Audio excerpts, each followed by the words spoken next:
Good morning, everybody, and welcome to our webinar series, Getting Started with an Off-Grid System with our partner BOS-AG from Germany.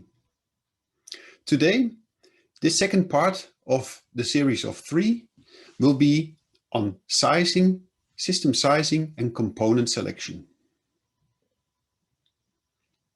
My name is Bob Hopman. I'm Sales Manager for Germany, responsible for, among others, BOS.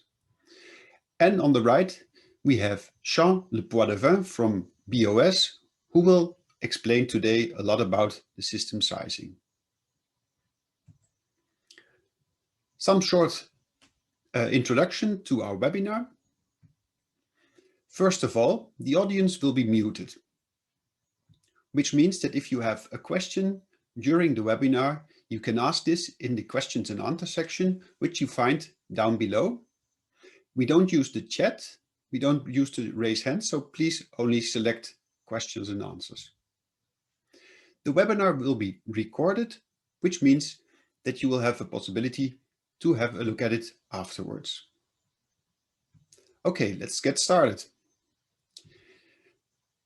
Victron Energy has dedicated solutions for many different markets. We've seen marine markets, stationary solar, which we are going to talk about today. Of course, also automotive, industrial, home storage, and telecom. Victron Energy is a Dutch family-owned company, was founded in 1975. We are a very small and agile, competent team with a hands-on management. Of course, focus and is still a lot on research and development and sales. As we have worked with batteries for the last 45 years, we have a big experience in this for combining lead acid, lithium, and so on. If you would like to know more about our products, you can always visit our homepage and look at the different webinars or also trainings which we are giving during the year. As you can see here, we have also an online training in Victron Professional, where you have probably also added your account to be here at this webinar. And here you can find in the different languages, the different trainings. Please also take a look at our blog. In this blog, we give many information about our products, so hardware as well as software. But we also have you the possibility to take a look at references, user stories. And in this case, you have the possibility to get more information on what to do with our products. Well, that's for my part already. I would now like to give the word to Jean Lepoidevin from BOS to take over and start with the webinar session number 2, system sizing and component selection. Great. Excellent. Thank you very much, Bob. Hello, everybody. Welcome to our second part webinar on sizing. So I hope many of you are visiting for a second time and watched our first webinar, either live or the recording afterwards. Today builds on top of that knowledge and turns that load profiling and site assessment into selecting system sizing and component selection based on your loads. So next week we have the third webinar, which is best described as a post-installation, so how you look after your system, how you monitor it. Also hosted by myself and Bob, so hopefully you can join the last and final part of the series. And for those that missed the first one, who should join? Beginner to intermediate off-grid solar installers, designers, and just general people that are interested in standalone power systems for residential and business applications. Just a second. Cool. What I'll do is I'll actually just turn off my video. Just saves on bandwidth, and hopefully if anyone has some issues with internet speeds, it might just help with that too. So Cool. Last week we did have a poll question. What did the people who attended find the most challenging part of doing an off-grid system? We had a really good response. And as you can see, the highest response was designing a safe and fit for purpose off-grid solution. So coincidentally, that is what I'm going to be trying to talk to you about today. So it is a quite quick session, so in a half an hour, it's difficult to get into too much detail, but I'll do my best to give a good overview of standalone systems. So today's poll question is related to sizing and specifically the components in a system. So do you complete calculations for the selection of circuit breaker sizes and fuses in your off-grid system? We can see a few different answers there. I'll just open up the poll. Give us a second. Cool. So you should see a screen come up now. Enables you to select your response. So response number 1, what are circuit breakers? Not really too sure what they are. Tick that one. Sometimes you know what circuit breakers should be needed. It could be that it could be that you do very similar systems all the time, so you've worked out the sizing once, therefore you don't need to size it ever again. Some of your systems might not need circuit breakers or fuses, or number 4, you calculate fuses regardless if it's the first time or 100th time that you've done an off-grid system. So I'll leave that poll up. That should stay there until you select your answer, and we'll review the answers at the end if we have time. A quick introduction to BOS. For those that missed it on the first one, we're a German-based energy storage and manufacturing company. We operate globally, predominantly in Africa, across Asia, South America, and wherever off-grid power is needed. We have people dotted around, our partners. As you can probably tell from our accent, I'm based in Australia and look after a lot of the Pacific and Asia region, but also assist my colleagues in other parts of the world. We're a designer, manufacturer and integrator of off-grid, turnkey off-grid solutions. We're in the system capacities of 1 kilowatt to 100 kilowatt PV and 1 to 200 kilowatt hour battery storage. And can be used for various use cases, homes, businesses, education, things like that. So today's webinar, and as already mentioned, there's a fair bit to get through, so the content is quite light. We're going to start with battery voltage, what battery voltage is suitable for what applications, a quick look at battery technology, battery capacity, that's also could be called battery sizing, inverter sizing, and solar PV sizing. And we're going to use an example, which is the KATATE Health Center in Uganda, a project that BOS completed, and how the selecting certain components and things were used in a real life example. So for those who aren't aware, very quick, simple system diagram. And I've been a little bit cheeky in putting a BOS system in the middle here, but you've effectively got a solar array, which goes into the solar charge controllers, which in our box here is the 2 devices on the right. For external energy sources, a generator or electricity grid, they come in and will go through the blue box on the left, which is your inverter charger.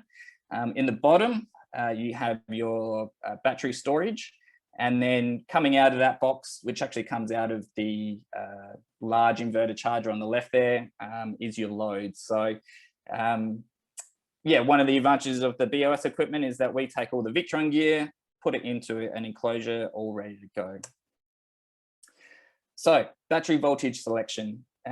You've probably seen, in your experience, even just regular, car batteries and all sorts of applications that have batteries in them. 12 volt is very common. And then, some may have heard of 24 volt and also 48 volt. So the best way to describe the selection of battery voltage, taking from our load profile or our understanding of the application power requirements, we can select a battery voltage based on this, based on the energy and power requirements of the site. So this is just it's not a set rule, it's just a guide. Sometimes, you know, you may use different voltages for different reasons, but as a guide, in our application, you know, loads or sites that might have a daily kilowatt hour consumption of 1.2 kilowatt hours per day, and a relatively small load, 1,000 watts or less, would probably be well suited to a 12-volt battery system. And I'll explain in the next slide a little bit why the battery voltage changes depending on your energy and power requirement. 24 volt, we step up a level, you know, 2 to 5 kilowatt hours a day, 1 kilowatt or 1,000 watts to 3 kilowatt load. You know, depending on where you are in the world, that could be a residential home, it could be small kiosks, small health facilities. Again, all sorts of applications. It's difficult to list them all, or, you know, they may have different sizes per application depending on where you are in the world. And 48 volts. So that's typical for what you could consider larger installations, you know, between 5 and 100 kilowatt hours per day, 3 kilowatt plus load. Typical applications, you know, we might be looking at mini grids, hospitals, larger homes, commercial applications. And there are larger voltages again. You know, some people go with 120 volts, and then larger equipment again might go 600 volts or even higher. But for our purposes, in the battery voltages that BOS operate in, and also Victron, these are the 3 core battery voltages and system capacities that we work with. So why a higher battery voltage for larger loads? There's probably a few reasons, but the 2 core reasons is that the higher the battery, or the higher the voltage, reduces the amps or current going through the battery system. And in result, this reduces the cable sizes and the circuit breaker sizes. So if we're working with a very high power and also high energy, they usually go 2 to 2. But we're working in a 12-volt battery system. It means our cables will need to be really big and our circuit breakers will need to be really big. We can, you know, either halve or divide by 3 if we went with a 48-volt system, the size of the cable and the size of the circuit breakers, which saves costs, makes installation a lot easier, and just improves the efficiency of the system too. So that's just one of the reasons why, you know, the battery voltage steps up, you know, the bigger loads that you go. So jumping into the quick case study, last week we went through identifying the loads of properties, and in this instance, the healthcare centre.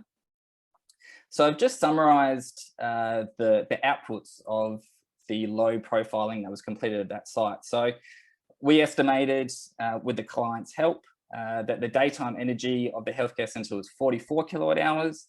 At night time, it needed 21 kilowatt hours. The total daily energy was 66 kilowatt hours. The maximum design load is 9.1 kilowatt hours. And if you remember, the maximum design load in this instance was the likelihood of multiple appliances being turned on simultaneously. So we needed to make sure that, you know, the system has enough power behind it, that if people turned on multiple appliances all at the same time, the system can handle it. And also the average calculated continuous load. So with all the appliances on during regular operation, what do we expect that power consumption to be? Now, I thought I'd put this into a bit of a table or a graph over time to help visualize, you know, where these numbers sit during a day, and yeah, just help build that picture a little bit more. So if we look at, you know, that middle number, 44, that's representing the daytime energy consumption when the PV is available. The 2, 10 and 11 kilowatt hours to the left and right of that number, that's your nighttime consumption going into the night and then back through the morning again. And then if you can just see the 7.3 kilowatts, so that's representing the peak demand. Yeah, so that when there's the maximum at an instant power coming through. So yeah, that peak demand could happen in the morning, it could happen during the daytime. Just for illustration purposes, this graph has it in the evening, which typically represents a residential home when people come home from work and things like that. So battery technology, important part to consider. There's, at least in Australia, battery technology is very popular. People like to speak about the latest and greatest technologies,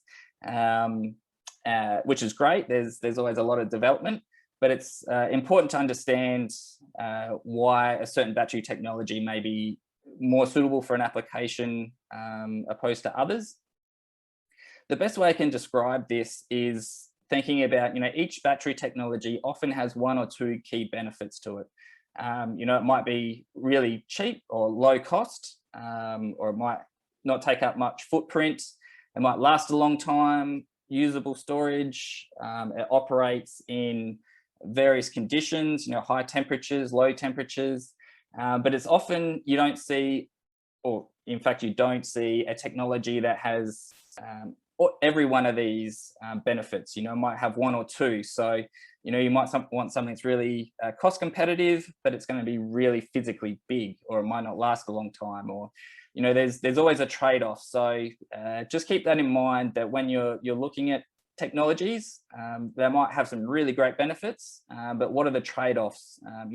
What's the reason why, it's not the lab or the, yeah, I think you get my point there. The two common technologies for Stirling power systems, at least in my experience, BOS's experience, and traditionally has been lead acid. So up until the last 5 years, lead acid battery technology, and still today, is very widely used across the industry, a very robust, proven technology. In more recent years, lithium ion or LiFePO is the chemistry, has become a more popular choice for various reasons, and that's growing in popularity. I believe, at least in Australia, many of the off-grid systems that are installed are now lithium-based, and I think that's flowing through to many other parts of the world as far as battery technology that's being used.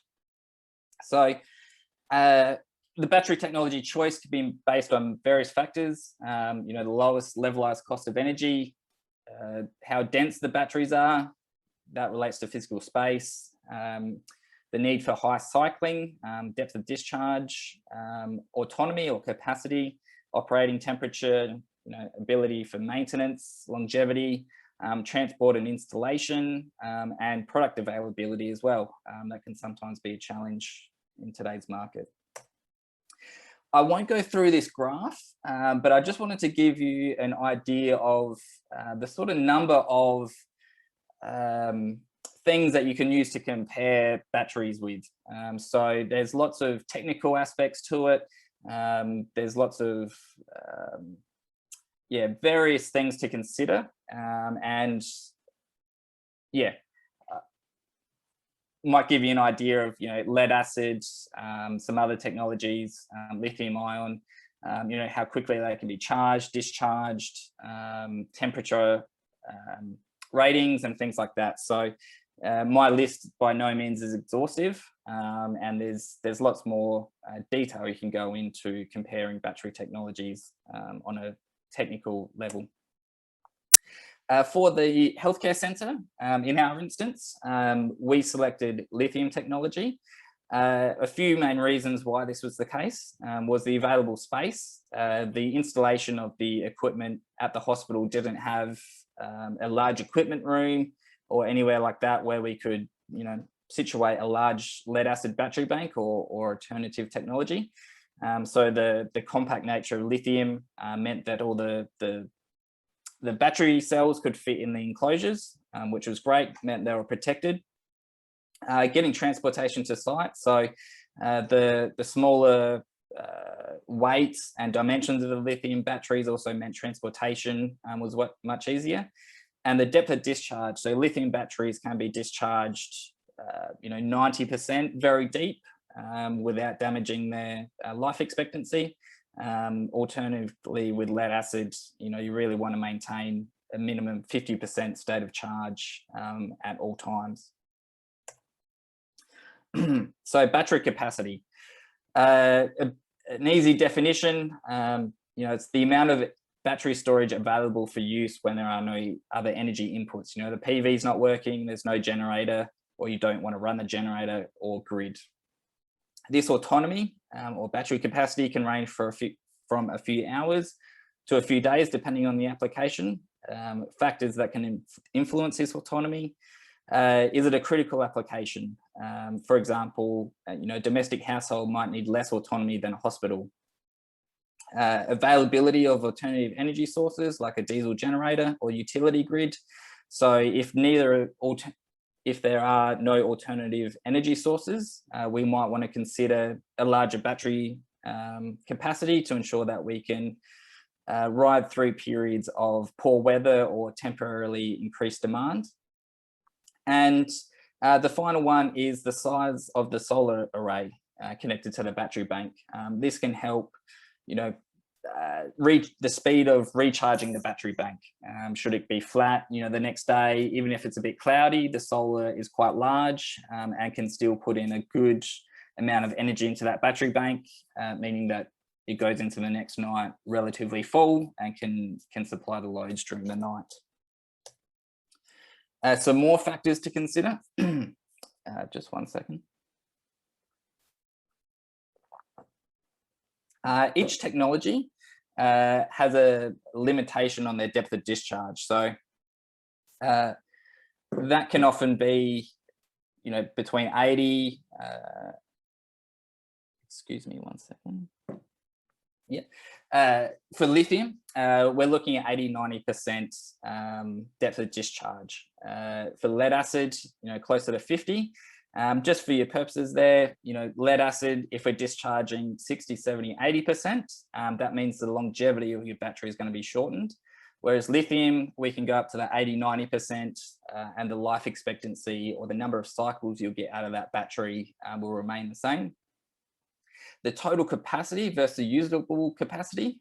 So it's important to keep in mind when you're sizing the batteries. So a lot of batteries will advertise their total capacity, but in actual fact, they have a usable capacity, which might be that 80–90%. So just keep that in mind when you're looking at a battery spec sheet and it comes into your sizing.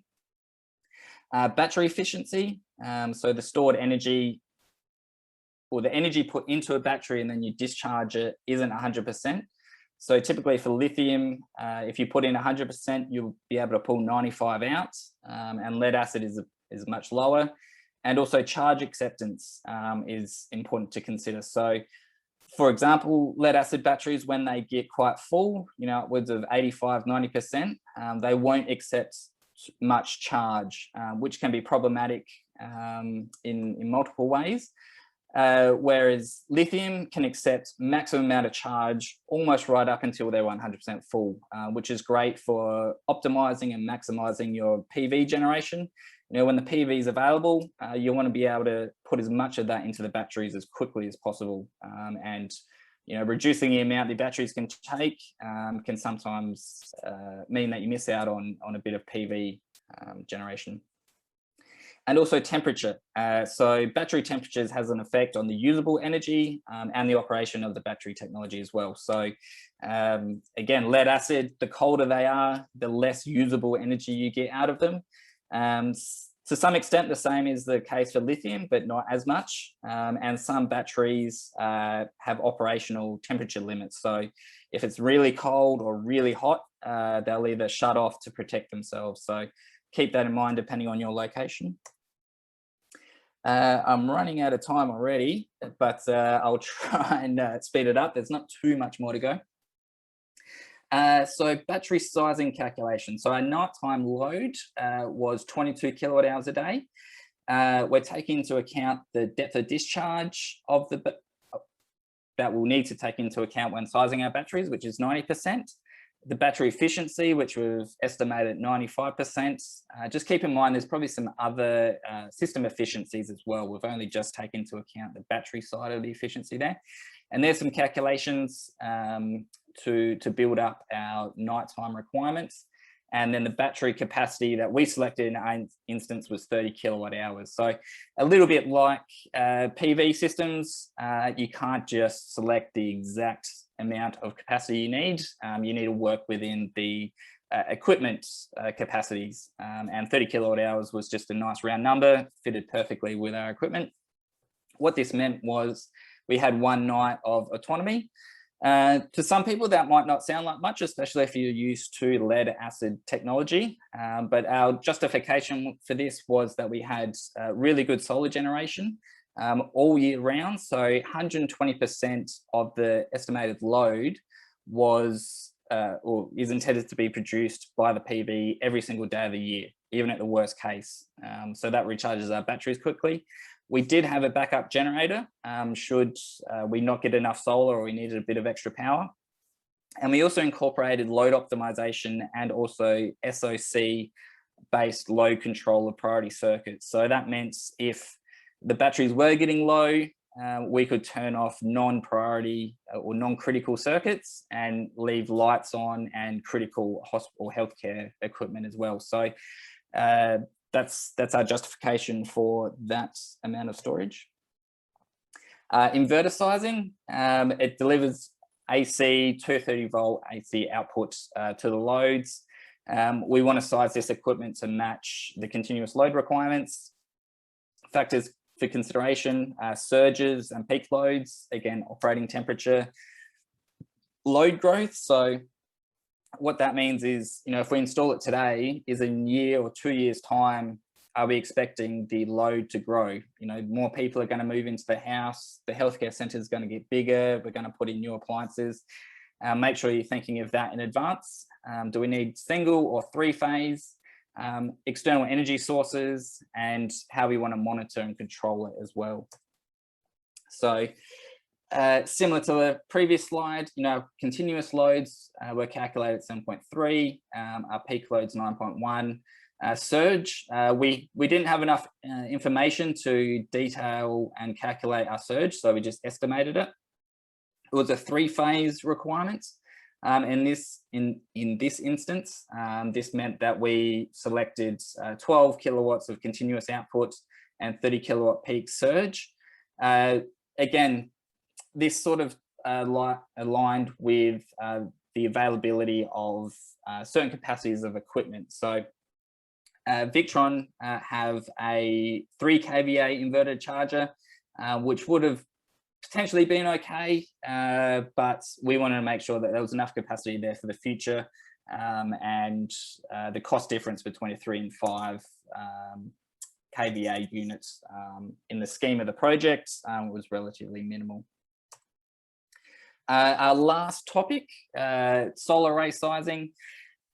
So quite obviously we need to, or we want to, generate the amount of solar that the entire site is going to use per day. So, we want to power the loads from the solar during the day while also charging the batteries up at night. So we need to look at that total daily demand. We recommend 100% solar fraction or higher. So solar fraction is what I just described, making sure that your PV is generating 100% of your daily needs, including inefficiencies and losses. We also want to design for the worst case solar season of the year. For my experience, that's usually winter. In other locations, that could be summer because it could be the rainy season or other impacts, but this comes down to your individual location. Methods of estimating solar generation. There's multiple methods and everyone's probably got their preference. A simple way is using calculations on peak sun hours of the site and complete manual calculations. This data, you would have to do research locally. There's various global based organizations that can help you out with this information. It usually comes in radiance measurements, but that's a bit too detailed to get into for presentation. There's solar sizing software, Homer. There's multiple others. I would suggest Homer software is probably a little bit too advanced for a lot of the systems that get used in this instance, but that's just one example. One simple one, which to be honest, I use quite regularly, is a Victron MPPT sizing tool. So that tool enables you to enter your PV panels and your string string configuration, parallel and series, the number of panels, enter your location, and you can build up a basic idea of how much energy you should expect to receive from your solar system. And coincidentally, it also suggests to you a solar controller to match that PV array too, which is great. Or if you're really stuck, feel free to request assistance from us. Either myself or someone in our team can help talk you through, what sort of size solar system may help for your loads. But if you do request solar array sizing, we definitely need to know what loads you're looking at. Some other factors to consider, wiring losses for DC cables. That can depend on, if your solar array is quite a far distance from where the battery system is. So keep that in mind. Derating factor of panels at different temperatures. So the hotter the solar panels get, the lower they produce, and pretty much the opposite for the colder. The colder the solar panels are, the higher they produce, or the more they produce, and also the higher voltage that they have. So that's very important for ensuring that we stay below maximum power point tracker or solar controllers maximum voltage inputs. So ensuring that you don't blow up your solar controller, make sure you include that in your calculations. We want to understand orientation and inclination of the solar modules. What is the optimal orientation and inclination for your location? So what that refers to is, do we want to face south or north? If you're closer to the equator, usually flatter panels are better for performance. And if you're further away from the equator, the steeper the inclination of your panels will want to be. So that way we maximize the winter months, essentially. Understanding shades, soiling of panels, dust, fog, snow, panel string configurations, a little bit what I just mentioned, and safety protections. So ensuring that our cables and our system is correctly fused with circuit breakers and things like this. I realize I'm 3 minutes over at the moment, but there really is only 2 slides to go, I believe. So in our instance, the healthcare centre, again, 66 kilowatt hours a day. Irradiation for the location was calculated at 3.38 watt hours per square metre. I'll have to come back to that, but there's a handbook that we use that gives a certain amount of watts power, and then we times that by your calculated PV size, which then gives you the estimated PV performance. In our instance, we went with 250 watt solar modules, used 90 of these modules. Again, 90 was rounded up to fit the string configuration, which meant our total install capacity was 22.5 kilowatts, all roof mounted. And there's a photo of the completed job. You can see there's a little bit of shade there. I don't know what time of day that is. That could be the morning. That might be why there's a bit of shade. But there was different orientations. All that needs to be considered in the PV sizing and performance estimations. So yeah, that is the end for this morning or today's presentation. I've just closed off the poll, and I believe you should be able to see that. So we have a winner, which is number 4, which is that everybody calculates their circuit breakers for every system they install, which is fantastic. That's great to hear. So I'll share this with the next presentation as well. But thank you very much. And I'm sure we probably have some questions. I haven't been paying attention, but I see. What is the sequence of steps in sizing? Yeah, well, there's probably multiple steps. You can probably chunk out each different part of the system. So, you know, solar array, battery, inverter, and make sure that they all match together. But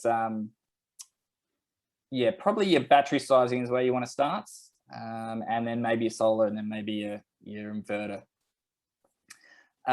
We have a question here I might need my calculator for.